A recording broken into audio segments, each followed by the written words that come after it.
श्रीकुलदेवी स्तोत्र। ओम नमस्ते श्रीकुलदेवी कुलाराध्या कुलेश्वरी कुलसंरक्षणी माता कौलिक ज्ञान प्रकाशिनी। वंदे श्रीकुलपूज्या त्वां कुलांबा कुलरक्षिणी। वेदमाता जगन्माता लोकमाता हितैषिणी। आदिशक्ति समद्भूता त्वया हि कुलस्वामिनी। विश्ववन्द्यां महाघोरां त्राहि मां शरणागतः। त्रैलोक्यहृदयं शोभे देवी त्वं परमेश्वरी। भक्तानुग्रहकारिणी कुलदेवी नमोस्तुते। महादेव प्रियंकरी बालानां हितकारिणी। कुलवृद्धिकरी माता त्राहि मां शरणागतं। चिदग्निमण्डल सम्भूता राज्यवैभवकारिणी। प्रकटितां सुरेशानी वन्दे त्वां कुलगौरवं। त्वदीये कुले जातः त्वामेव शरणं गतः। त्वत्वत्सलोऽहम् आद्ये त्वं रक्ष रक्ष्याधुना। कुलाष्टकमिदं पुण्यं नित्यं यः सुकृति पठेत् तस्य वृद्धि कुले जातः। प्रसन्ना कुलेश्वरी कुलदेवी स्तोत्रमिदं सुपुण्यं ललितं तथा। अर्पयामि भवद्भक्त्या त्राहि मां शिवगेहिनी। श्रीप्रदोषस्तोत्रम्। सायंकाले त्वया दृष्टं शिवलिंगं समर्चितं। तेन पुण्यप्रभावेन ज्ञानमेवमभूतव। तदिदं पुण्यमुत्कृष्टं तत्प्रभावात्तवेदृशी। मतिर्युक्ता न सन्देहः तत्पुण्यं तादृशं यतः। शङ्करानुग्रहेणेव तत्पुण्यमभवत्तव। अन्यथा तादृशं पुण्यं देवानामपि दुर्लभं। शिवलिङ्गार्चनं दृष्ट्वा सायंकाले विशेषतः स्वयं नृत्यति सन्तुष्टो दिव्यदेवगणैः सह। प्रदोषसमये दृष्टं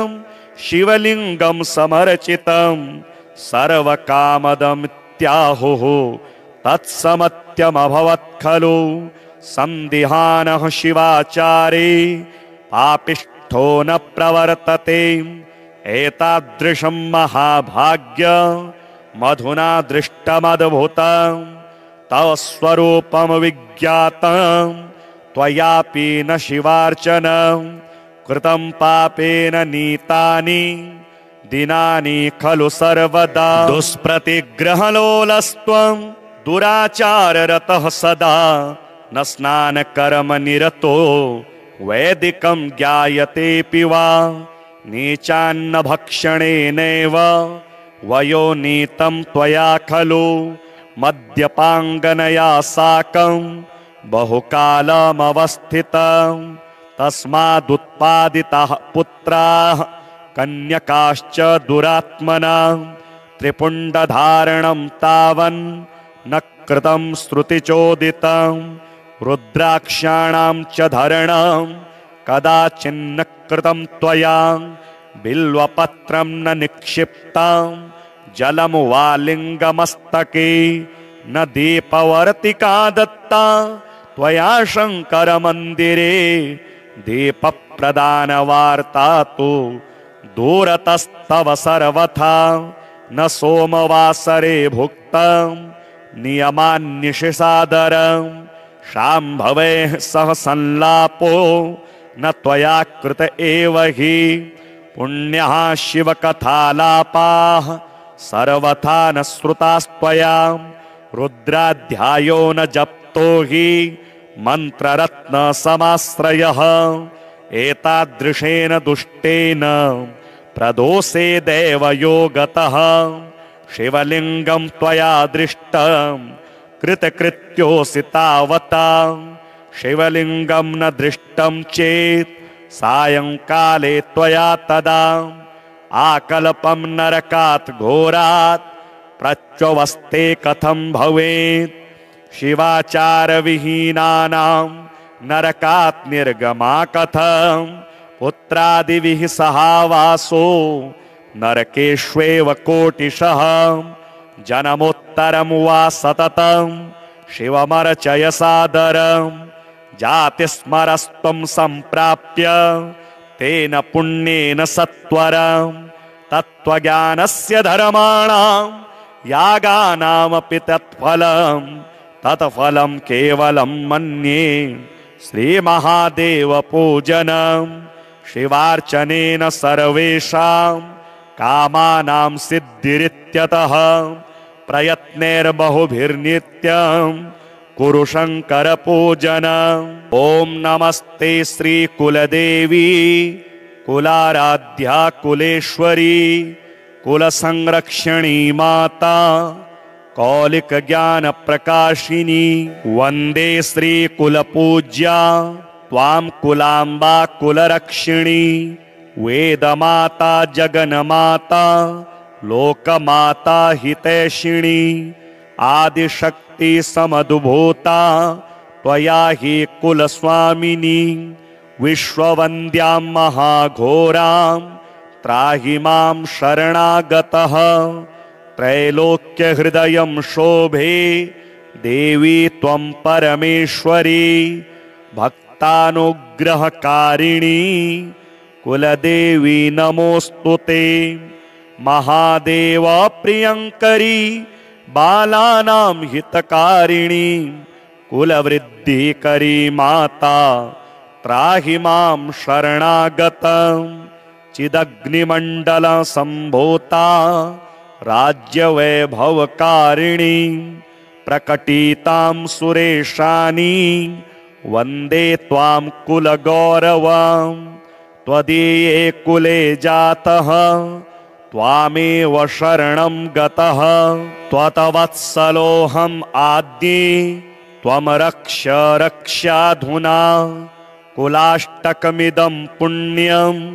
नित्यं यः सुकृति पठेत् तस्य वृद्धि कुले जातः प्रसन्ना कुलेश्वरी कुलदेवी स्तोत्रमिदं सुपुण्यं ललितं तथा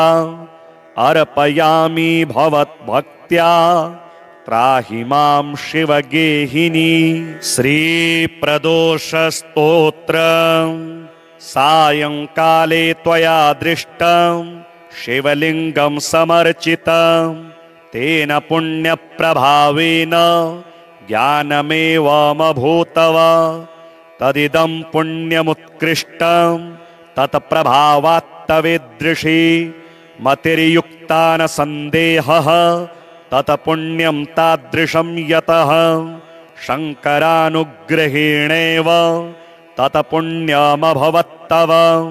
अन्यथा तादृशं पुण्यं देवानामपि दुर्लभं शिवलिङ्गार्चनं दृष्ट्वा सायंकाले विशेषतः स्वयं नृत्यति सन्तुष्टो दिव्यदेवगणैः सह प्रदोषसमये दृष्टं शिवलिङ्गं समर्चितं सर्वकामदमित्याहुः तत्समत्यमभवत् खलु सन्दिहानः शिवाचारे पापिष्ठो न प्रवर्तते एतादृशं महाभाग्यमधुना दृष्टमद्भुतं तव स्वरूपं विज्ञातं त्वयापि न शिवार्चनं कृतं पापेन नीतानि दिनानि खलु सर्वदा दुष्प्रतिग्रहलोलस्त्वं दुराचाररतः सदा न स्नानकर्मनिरतो वैदिकं ज्ञायतेऽपि वा नीचान्न भक्षणेनैव वयोनीतं त्वया खलु मद्यपाङ्गनया साकं बहुकालमवस्थितं तस्मादुत्पादिताः पुत्राः कन्यकाश्च दुरात्मनाः त्रिपुण्डधारणं तावन् न कृतं श्रुतिचोदितं रुद्राक्षाणां च धरणं कदाचिन्न कृतं त्वया बिल्वपत्रं न निक्षिप्तं जलं वा लिङ्गमस्तके न दीपवर्तिका दत्ता त्वया शङ्करमन्दिरे दीपप्रदानवार्ता तु दूरतस्तव सर्वथा न सोमवासरे भुक्तं नियमान्निशिसादरं शाम्भवेः सह संलापो न त्वया कृत एव हि पुण्यः शिवकथालापाः सर्वथा न श्रुतास्त्वया रुद्राध्यायो न जप्तो हि मन्त्ररत्नसमाश्रयः एतादृशेन दुष्टेन प्रदोषे देवयोगतः शिवलिङ्गं त्वया दृष्टं कृतकृत्योऽसि तावता शिवलिङ्गं न दृष्टं चेत् सायंकाले त्वया तदा आकल्पं नरकात् घोरात् प्रच्यवस्ते कथं भवेत् शिवाचारविहीनानां नरकात् निर्गमा कथं पुत्रादिभिः सहावासो नरकेष्वेव कोटिशः जन्मोत्तरं वा सततं शिवमर्चय सादरं जातिस्मरस्त्वं सम्प्राप्य तेन पुण्येन सत्वरं तत्त्वज्ञानस्य धर्माणां यागानामपि तत्फलं केवलं मन्ये श्रीमहादेवपूजनं शिवार्चनेन सर्वेषां कामानां सिद्धिरित्यतः प्रयत्नैर्बहुभिर्नित्यं कुरु शङ्करपूजनम् ॐ नमस्ते श्रीकुलदेवी कुलाराध्या कुलेश्वरी कुलसंरक्षणी माता कौलिकज्ञानप्रकाशिनी वन्दे श्रीकुलपूज्या त्वां कुलाम्बा कुलरक्षिणी वेदमाता जगन्माता लोकमाता हितैषिणी आदिशक्ति समद्भूता त्वया हि कुलस्वामिनी विश्ववन्द्यां महाघोरां त्राहि मां शरणागतः त्रैलोक्यहृदयं शोभे देवी त्वं परमेश्वरी भक्तानुग्रहकारिणी कुलदेवी नमोऽस्तुते महादेव प्रियंकरी बालानां हितकारिणी कुलवृद्धिकरी माता त्राहि मां शरणागतं चिदग्निमण्डल सम्भूता राज्यवैभवकारिणी प्रकटितां सुरेशानी वन्दे त्वां कुलगौरवं त्वदीये कुले जातः त्वामेव शरणं गतः त्वत्वत्सलोऽहम् आद्ये त्वं रक्ष रक्ष्याधुना कुलाष्टकमिदं पुण्यं नित्यं यः सुकृति पठेत् तस्य वृद्धि कुले जातः प्रसन्ना कुलेश्वरी कुलदेवी स्तोत्रमिदं सुपुण्यं ललितं तथा अर्पयामि भवद्भक्त्या त्राहि मां शिवगेहिनी श्रीप्रदोषस्तोत्रम् सायंकाले त्वया दृष्टं शिवलिङ्गं समर्चितं तेन पुण्यप्रभावेन ज्ञानमेवमभूतव तदिदं पुण्यमुत्कृष्टं तत्प्रभावात्तवेदृशी मतिर्युक्ता न सन्देहः तत्पुण्यं तादृशं यतः शङ्करानुग्रहेणेव तत्पुण्यमभवत्तव अन्यथा तादृशं पुण्यं देवानामपि दुर्लभं शिवलिङ्गार्चनं दृष्ट्वा सायंकाले विशेषतः स्वयं नृत्यति सन्तुष्टो दिव्यदेवगणैः सह प्रदोषसमये दृष्टं शिवलिङ्गं समर्चितं सर्वकामदमित्याहुः तत्समत्यमभवत् खलु सन्दिहानः शिवाचारे पापिष्ठो न प्रवर्तते एतादृशं महाभाग्य मधुना दृष्टमद्भुतं तव स्वरूपं विज्ञातं त्वयापि न शिवार्चनं कृतं पापेन नीतानि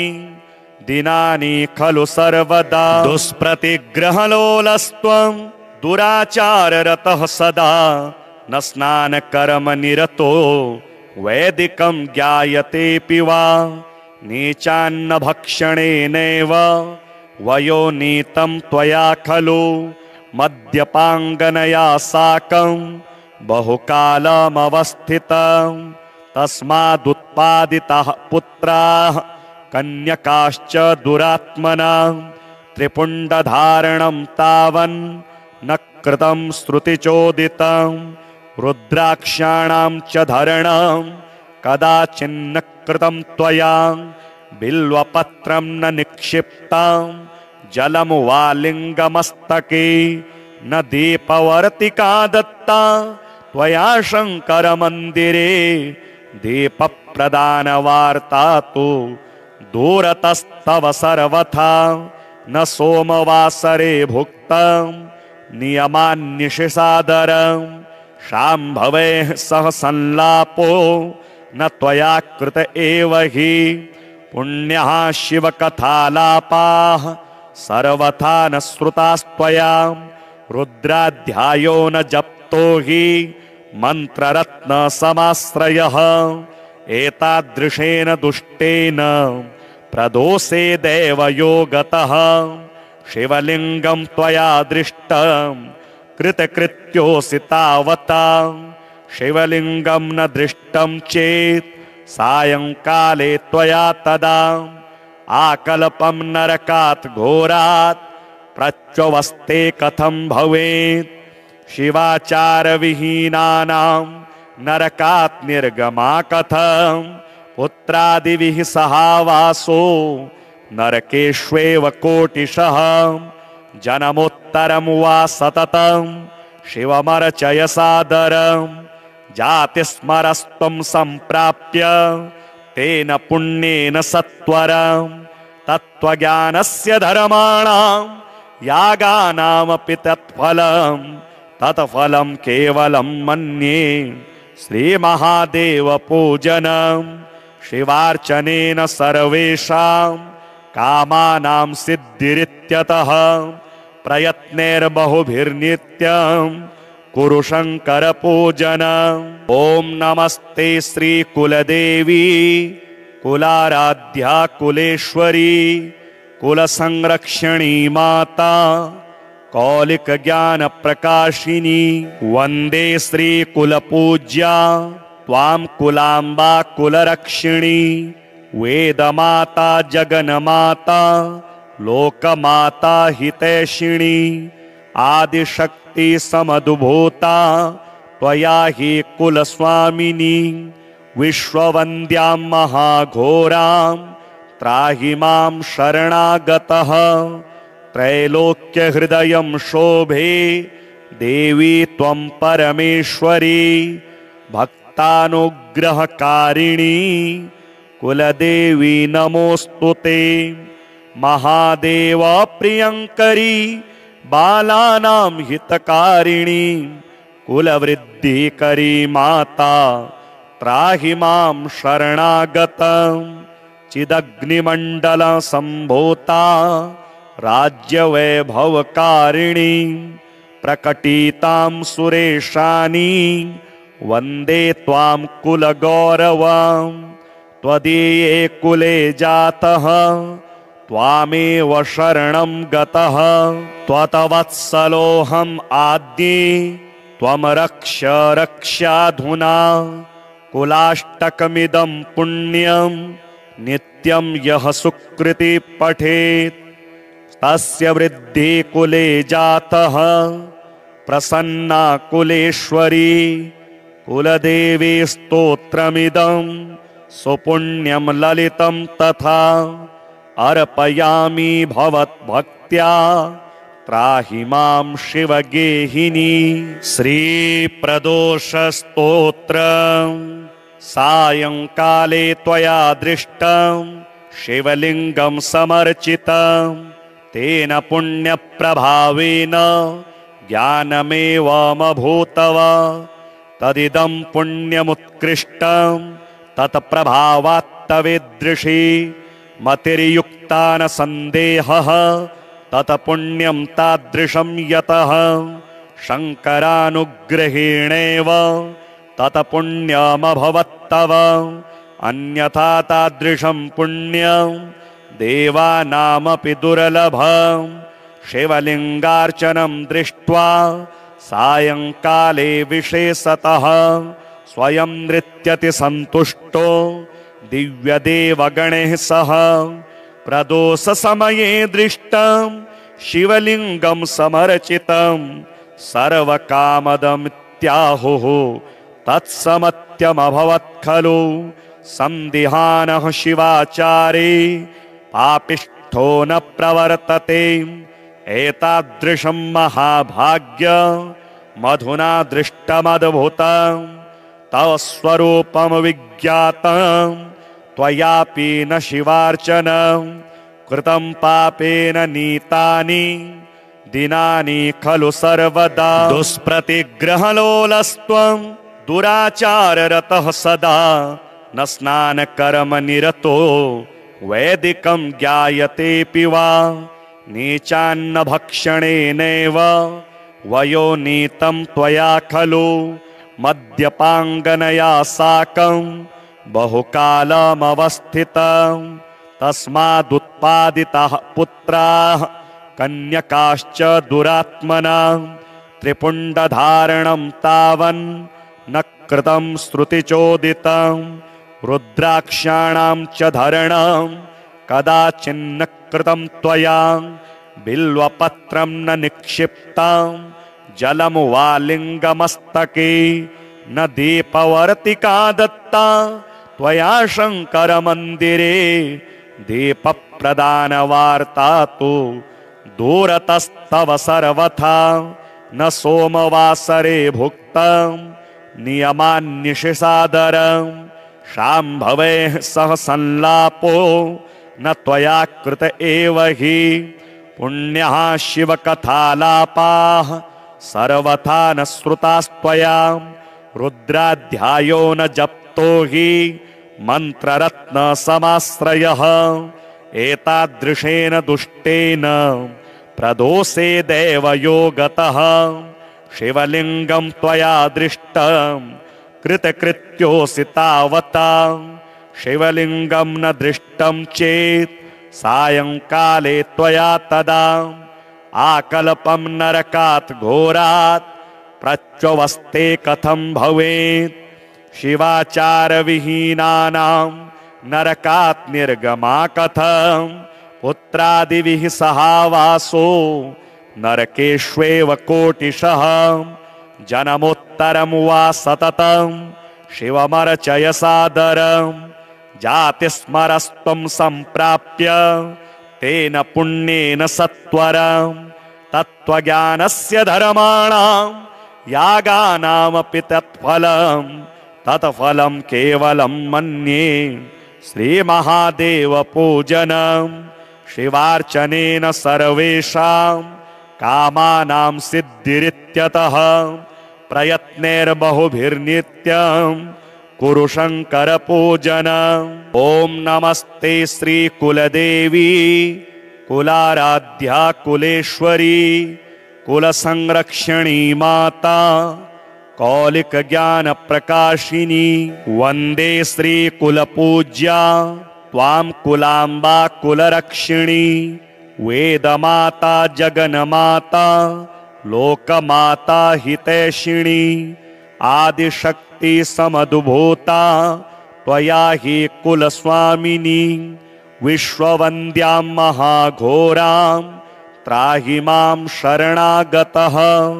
त्रैलोक्यहृदयं शोभे देवी त्वं परमेश्वरी भक्तानुग्रहकारिणी कुलदेवी नमोऽस्तु ते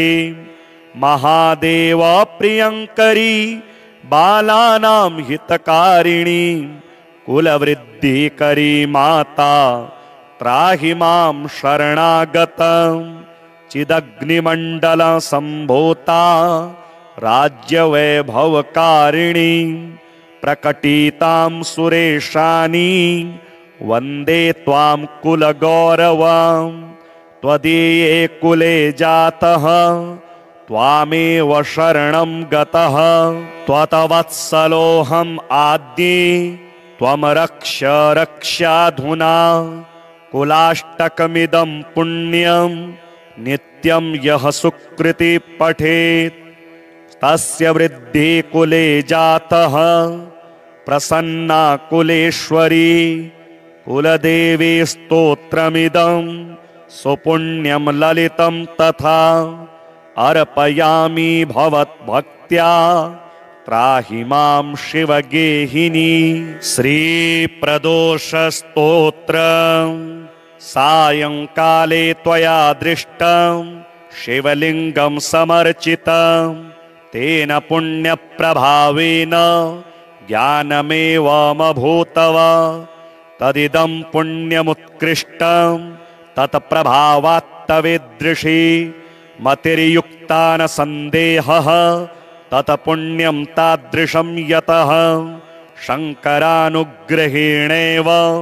तत्पुण्यमभवत्तव अन्यथा तादृशं पुण्यं देवानामपि दुर्लभं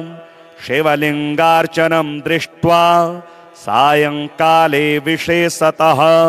स्वयं नृत्यति सन्तुष्टो दिव्यदेवगणैः सह प्रदोषसमये दृष्टं शिवलिङ्गं समर्चितं सर्वकामदमित्याहुः तत्समत्यमभवत् खलु सन्दिहानः शिवाचारे पापिष्ठो न प्रवर्तते एतादृशं महाभाग्यमधुना दृष्टमद्भुतं तव स्वरूपं विज्ञातं त्वयापि न शिवार्चनं कृतं पापेन नीतानि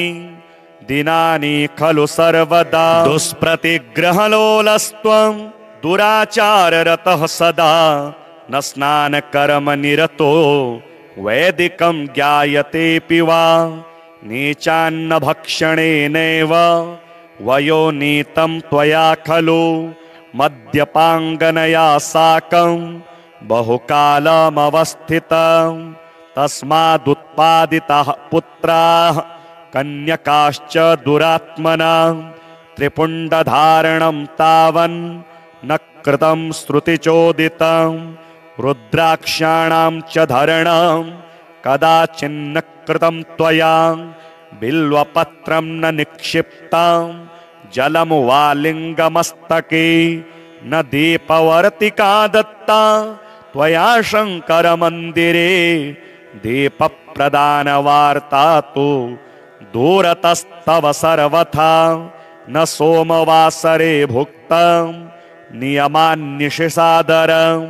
शाम्भवेः सह संलापो न त्वया कृत एव हि पुण्यः शिवकथालापाः सर्वथा न श्रुतास्त्वया रुद्राध्यायो न जप्तो हि मन्त्ररत्नसमाश्रयः एतादृशेन दुष्टेन प्रदोषे देवयोगतः शिवलिङ्गं त्वया दृष्टं कृतकृत्योऽसि तावता शिवलिङ्गं न दृष्टं चेत् सायंकाले त्वया तदा आकल्पं नरकात् घोरात् प्रच्यवस्ते कथं भवेत्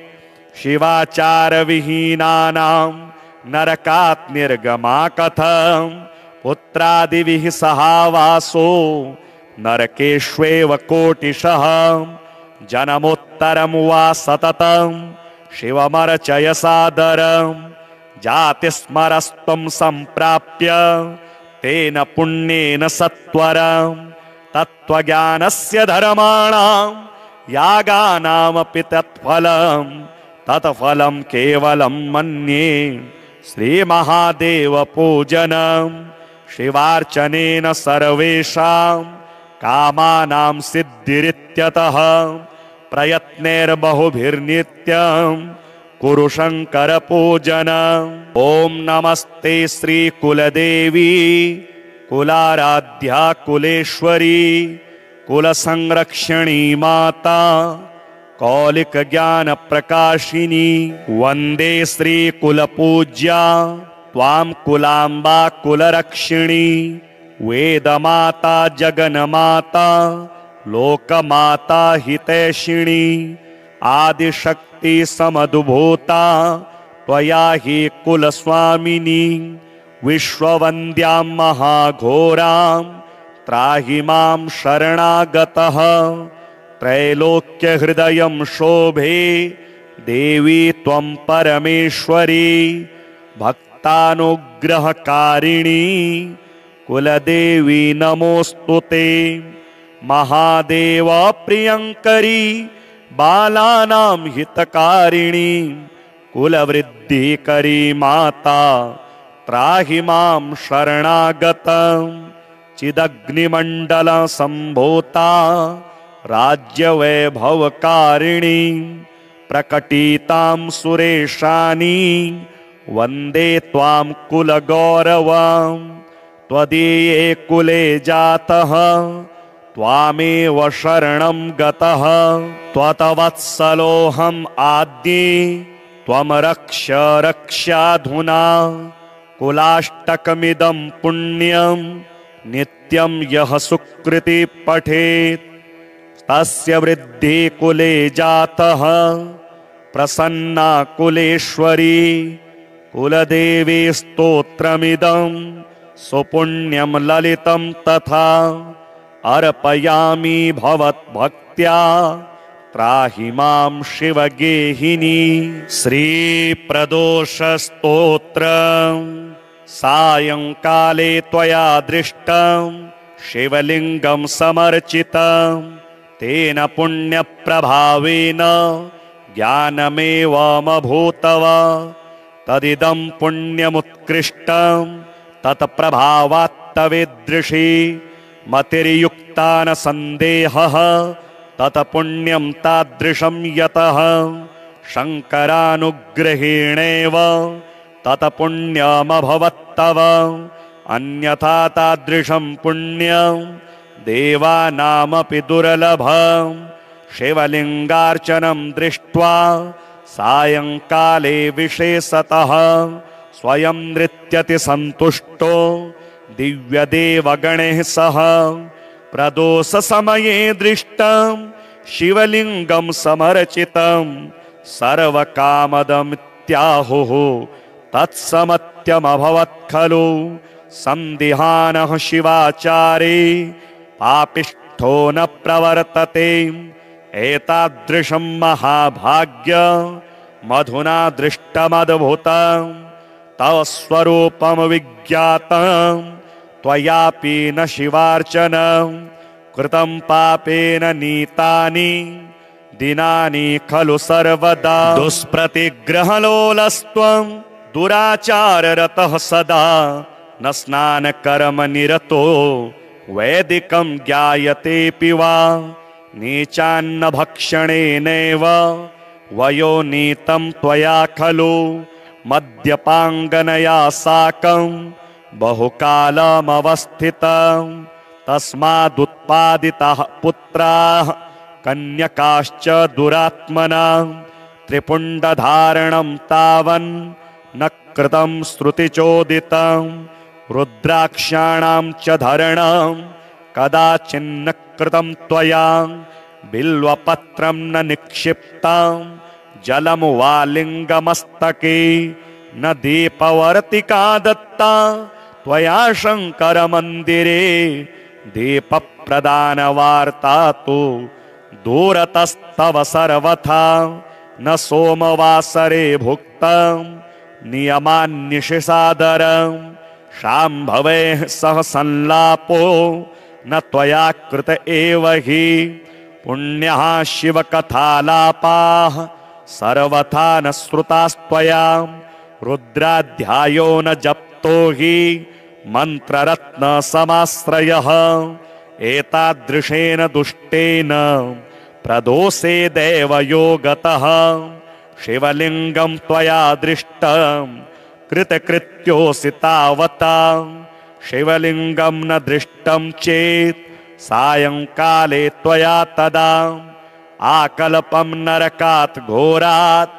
प्रच्यवस्ते कथं भवेत् शिवाचारविहीनानां नरकात् निर्गमा कथं पुत्रादिभिः सहावासो नरकेष्वेव कोटिशः जन्मोत्तरं वा सततं शिवमर्चय सादरं जातिस्मरस्त्वं सम्प्राप्य तेन पुण्येन सत्वरं तत्त्वज्ञानस्य धर्माणां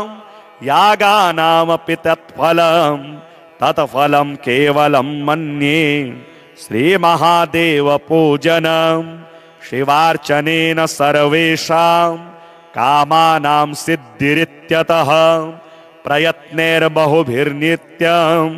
कुरु शङ्करपूजनम् ॐ नमस्ते श्रीकुलदेवी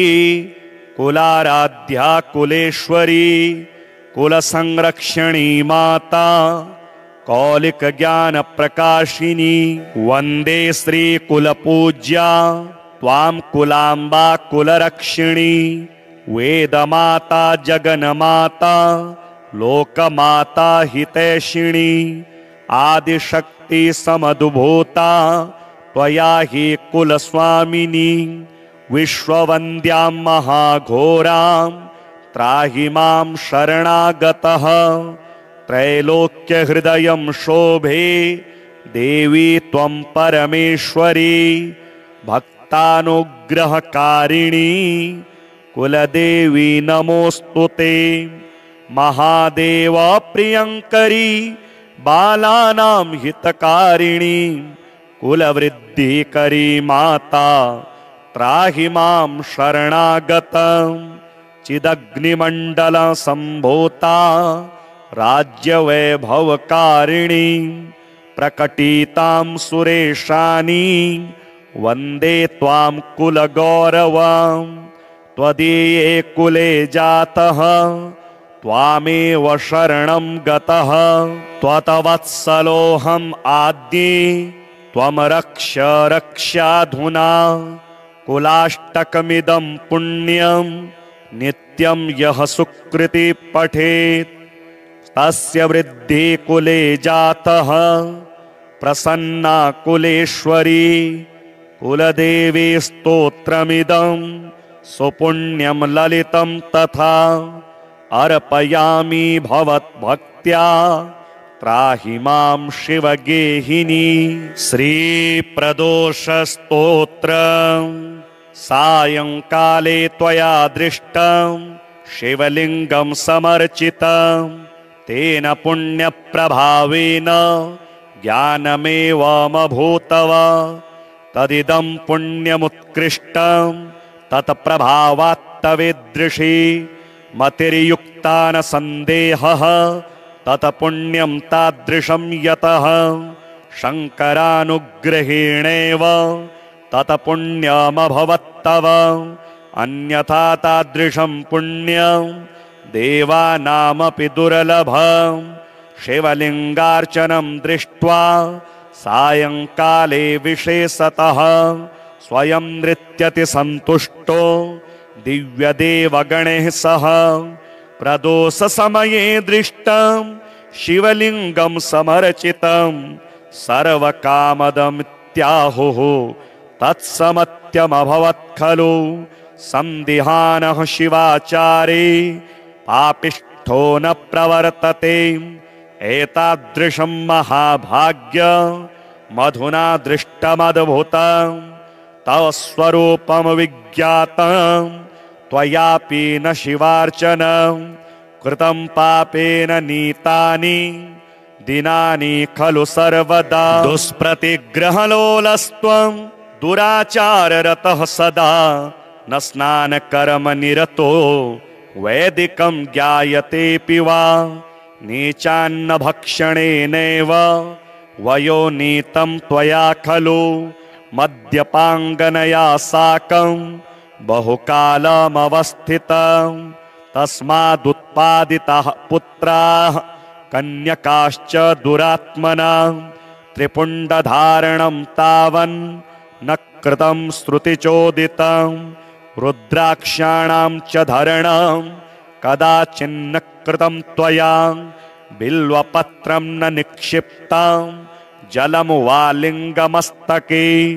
न दीपवर्तिका दत्ता त्वया शङ्करमन्दिरे दीपप्रदानवार्ता तु दूरतस्तव सर्वथा न सोमवासरे भुक्तं नियमान्निशिसादरं शाम्भवेः सह संलापो न त्वया कृत एव हि पुण्यः शिवकथालापाः सर्वथा न श्रुतास्त्वया रुद्राध्यायो न जप्तो हि मन्त्ररत्नसमाश्रयः एतादृशेन दुष्टेन प्रदोषेदेव योगतः शिवलिङ्गं त्वया दृष्टं कृतकृत्योऽसि तावता शिवलिङ्गं न दृष्टं चेत् सायङ्काले त्वया तदा आकल्पं नरकात् घोरात् प्रच्यवस्ते कथं भवेत्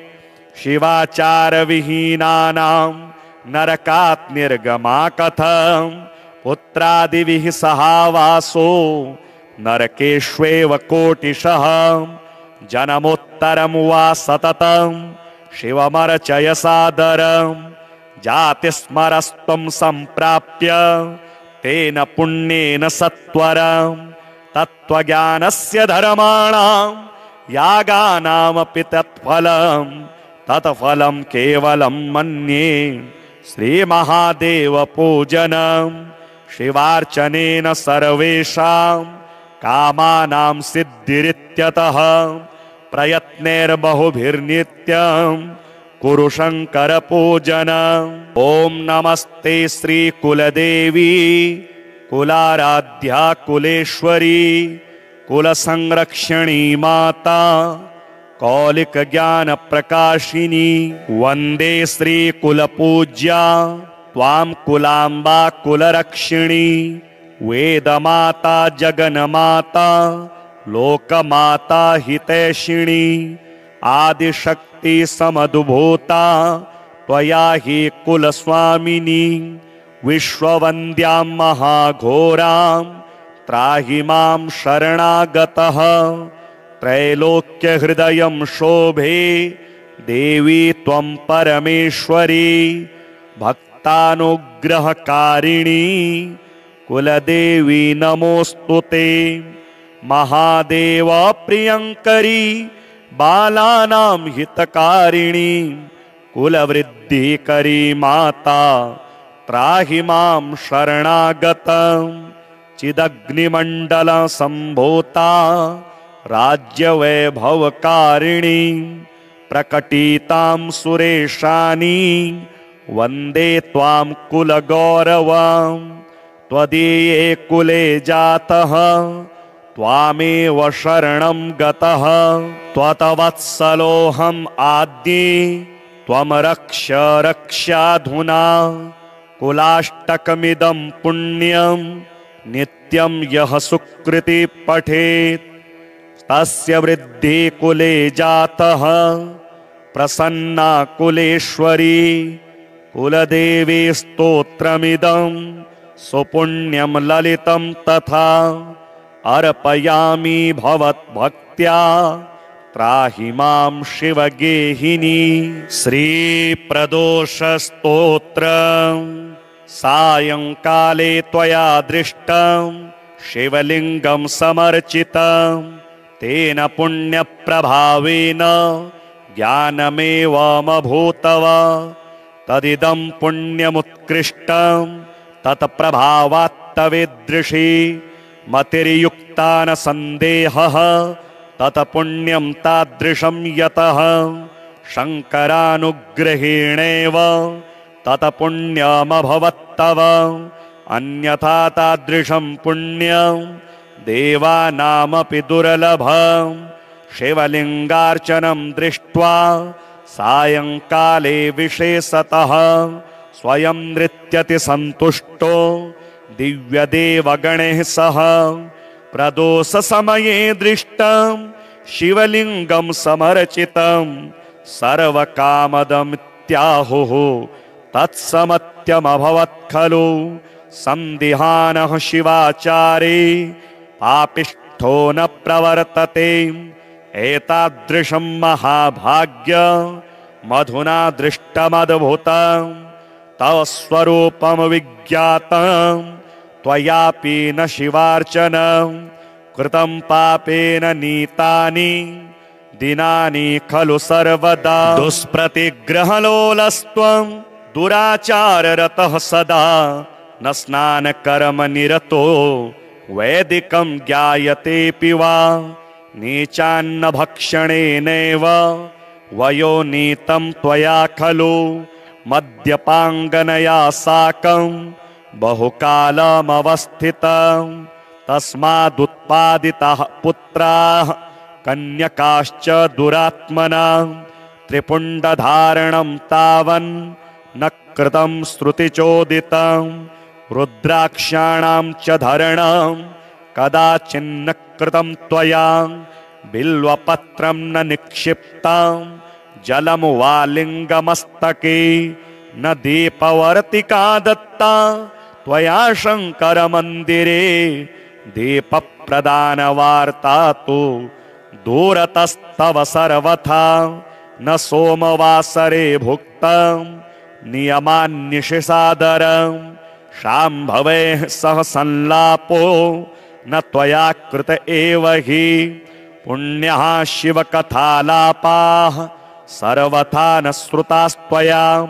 रुद्राध्यायो न जप्तो हि मन्त्ररत्नसमाश्रयः एतादृशेन दुष्टेन प्रदोषे देवयोगतः शिवलिङ्गं त्वया दृष्टं कृतकृत्योऽसि तावता शिवलिङ्गं न दृष्टं चेत् सायंकाले त्वया तदा आकल्पं नरकात् घोरात् प्रच्यवस्ते कथं भवेत् शिवाचारविहीनानां नरकात् निर्गमा कथं पुत्रादिभिः सहावासो नरकेष्वेव कोटिशः जन्मोत्तरं वा सततं शिवमर्चय सादरं जातिस्मरस्त्वं सम्प्राप्य तेन पुण्येन सत्वरं तत्त्वज्ञानस्य धर्माणां यागानामपि तत्फलं केवलं मन्ये श्रीमहादेवपूजनं शिवार्चनेन सर्वेषां कामानां सिद्धिरित्यतः प्रयत्नैर्बहुभिर्नित्यं कुरु शङ्करपूजनम् ॐ नमस्ते श्रीकुलदेवी कुलाराध्या कुलेश्वरी कुलसंरक्षणी माता कौलिकज्ञानप्रकाशिनी वन्दे श्रीकुलपूज्या त्वां कुलाम्बा कुलरक्षिणी वेदमाता जगन्माता लोकमाता हितैषिणी आदिशक्ति समद्भूता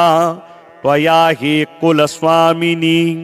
विश्ववन्द्यां महाघोरां त्राहि मां शरणागतः त्रैलोक्यहृदयं शोभे देवी त्वं परमेश्वरी भक्तानुग्रहकारिणी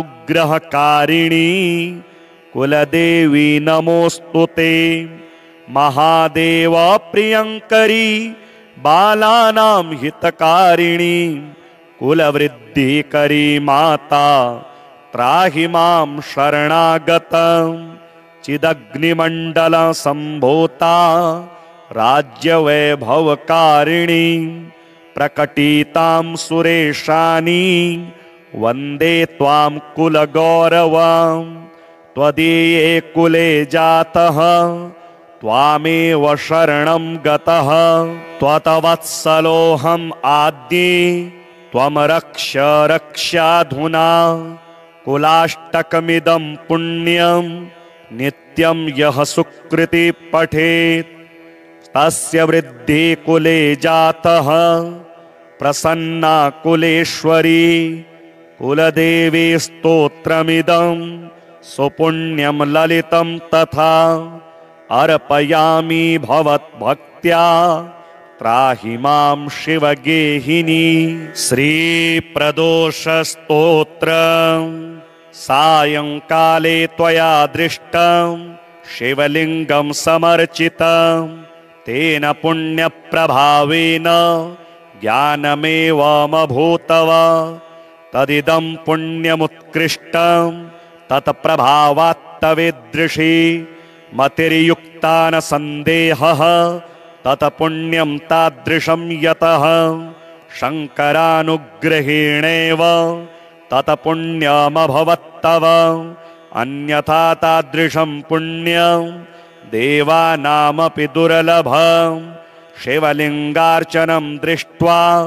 सायंकाले विशेषतः स्वयं नृत्यति सन्तुष्टो दिव्यदेवगणैः सह प्रदोषसमये दृष्टं शिवलिङ्गं समर्चितं सर्वकामदमित्याहुः तत्समत्यमभवत् खलु सन्दिहानः शिवाचारे पापिष्ठो न प्रवर्तते एतादृशं महाभाग्य मधुना दृष्टमद्भुतं तव स्वरूपं विज्ञातं त्वयापि न शिवार्चनं कृतं पापेन नीतानि दिनानि खलु सर्वदा दुष्प्रतिग्रहलोलस्त्वं दुराचाररतः सदा न स्नानकर्म निरतो वैदिकं ज्ञायतेऽपि वा नीचान्न भक्षणेनैव वयोनीतं त्वया खलु मद्यपाङ्गनया साकं बहुकालमवस्थितं तस्मादुत्पादिताः पुत्राः कन्यकाश्च दुरात्मना त्रिपुण्डधारणं तावन् न कृतं श्रुतिचोदितं रुद्राक्षाणां च धरणं कदाचिन्न कृतं त्वया बिल्वपत्रं न निक्षिप्तं जलं वा लिङ्गमस्तके न दीपवर्तिका दत्ता त्वया शङ्करमन्दिरे दीपप्रदानवार्ता तु दूरतस्तव सर्वथा न सोमवासरे भुक्तं नियमान्निशिसादरं शाम्भवेः सह संलापो न त्वया कृत एव हि पुण्यः शिवकथालापाः सर्वथा न श्रुतास्त्वया रुद्राध्यायो न जप्तो हि मन्त्ररत्नसमाश्रयः एतादृशेन दुष्टेन प्रदोषे देवयोगतः शिवलिङ्गं त्वया दृष्टं कृतकृत्योऽसि तावता शिवलिङ्गं न दृष्टं चेत् सायंकाले त्वया तदा आकल्पं नरकात् घोरात् प्रच्यवस्ते कथं भवेत् शिवाचारविहीनानां नरकात् निर्गमा कथं पुत्रादिभिः सहावासो नरकेष्वेव कोटिशः जन्मोत्तरं वा सततं शिवमर्चय सादरं जातिस्मरस्त्वं सम्प्राप्य तेन पुण्येन सत्वरं तत्त्वज्ञानस्य धर्माणां यागानामपि तत्फलं केवलं मन्ये श्रीमहादेवपूजनं शिवार्चनेन सर्वेषां कामानां सिद्धिरित्यतः प्रयत्नैर्बहुभिर्नित्यं कुरु शङ्करपूजनम्।